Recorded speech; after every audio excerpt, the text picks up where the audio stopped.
The space shuttle program is over. So what does that mean for space exploration?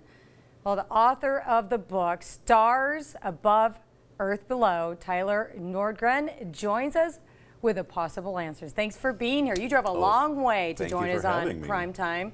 And folks, just so you know, we've wanted you to come on our set for a long time. All right, this is your book, Stars Above, Earth Below. And first of all, tell us briefly about the book. It's about, for your typical person going out to a national park, what they can see for themselves in the sky overhead and the landscape on the ground. What has NASA done? What have astronomers done over the last 50, 100 years to help us learn about the universe around us? And then you're going to come back later on in the show to go more into that book and all that you do for the national parks. Absolutely. But now let's talk about Mars and their rover Curiosity, because you helped create that. And, you know, I have some questions for you. Like, first of all, isn't it nuclear powered? Yes, it is. So when it runs out of energy, what's going to happen to it? It will have a lifespan that eventually, when the little radioactive pellet decays, the thing will, well, one morning it just won't wake up. And we won't bring it back? Nope, it's up there. And right now, there's a rover Opportunity that was only supposed to last for 90 days back in 2004. Well, it's going on 8 years now, so who knows how long Curiosity. You know, a lot of viewers think this is the first time we've had a rover up on Mars. So tell the viewers how many rovers have been up there. This is the 4th American rover. Okay. Back in '97, there was a little, well, lunchbox-sized rover called Sojourner. Spirit and Opportunity were launched in 2004 and lasted for about 8 years. And now Curiosity is up there. It's supposed to last for 2, but who knows how much longer it could last. Okay, so the travel time is what, like 8 months or something? About half a year, yes. Okay, so what do they hope to find? I mean, what are the speculations from the science mind and the people who are experts like you? It's all about life. Okay. Everywhere we look on Earth, where we find life, we find that there's liquid water, there's a source of energy like the sun, and there's organic molecules. Well, Spirit and Opportunity told us there was once liquid water on Mars. And we know there's a sun there. It's our sun. So Curiosity is looking for organic molecules, a sign that all the elements of life may be on Mars.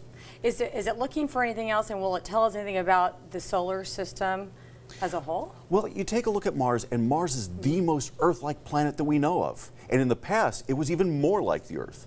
So if we don't find all 3 of these elements for life there, then it's going to tell us that life here on Earth is even more rare, more precious than we thought. So what do you think? I think the universe, we're one of 1,000 planets that we now know of out there in the universe. I think life is everywhere, but I don't yet have the evidence. And you're a professor, you teach at the University of Redlands. Yes. So do you tell your students that you think we have some of your images up here showing, so anytime you want to interject and talk to them, you can tell me.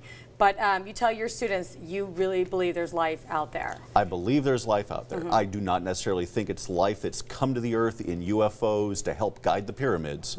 But when you look at thousands of planets around thousands of stars, the odds that we are the only place where life has evolved to actually make us, I think that's just, that's too incomprehensible. Yeah, and it's egocentric to think that there wouldn't be life outside of the There's Earth. 100 billion stars in our galaxy alone, and if only 1 in a million of those has life, then that means there are thousands of planets throughout our galaxy alone where life could be. And are you thinking life like in human form, alien form, or microbial form?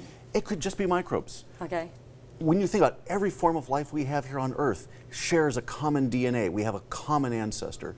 So to find even microbes on Mars that would for the first time be a source of life totally different from anything we have here on Earth would tell us how rare, how precious, or how diverse life could possibly be. So exciting. Okay, so do we have the capability now to send a man to Mars, a human? Absolutely. So why aren't we?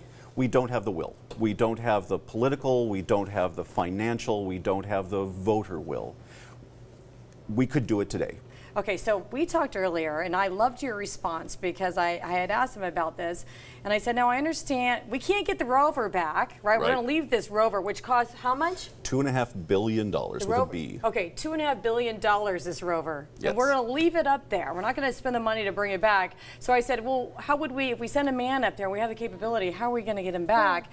And then You said, well, I would be happy just to go even if I couldn't come back. Absolutely. I was astonished that you would say that. And there are explorers, astronauts all over this world that would give you the exact same answer. Really? Absolutely. For the chance to be the first person to explore a strange new planet, right, I'd go tomorrow.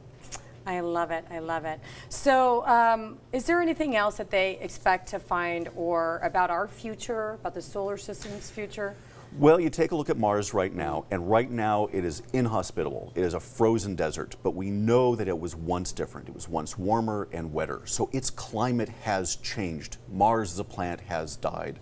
So by learning about how that happens, we can learn more about our own planet and what our future is like and how planets go about having their climates change. And so we can better figure out what to do or not do about our own planet. Are there speculations on how that planet died? Yes. Okay. Mars was small, and so it cooled off quickly. There was global warming. No, I'm kidding.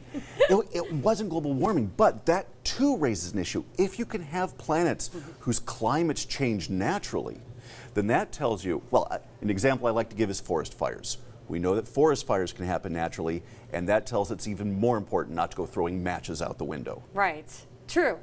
Absolutely. So we can learn more about how our own planet could change in the future naturally, and especially if we give it an inappropriate nudge in some direction. Yeah, and then look out, we're all exterminated. Absolutely. Do you think they could ever, this is really sci-fi, probably got this out of a movie, can we habitate, can we go to Mars and maybe find a home there, make it so it's absolutely human friendly? You melt the polar caps, put more water and carbon dioxide in the atmosphere. Give them some of our global warming, and send it up there. In fact, everything we're doing to our own planet would be a perfect thing to do to Mars. Seriously? Yes. I love that. I love it. I love it.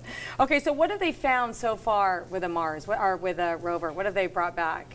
Well, can you give us like a recap on that? Right now, it's mostly shaking out this rover, making sure all the cameras work, that the rover is ready, that it's capable of going. We're driving towards some rocks, and then we're going to head towards a region where 3 different types of material and soil all seem to come together.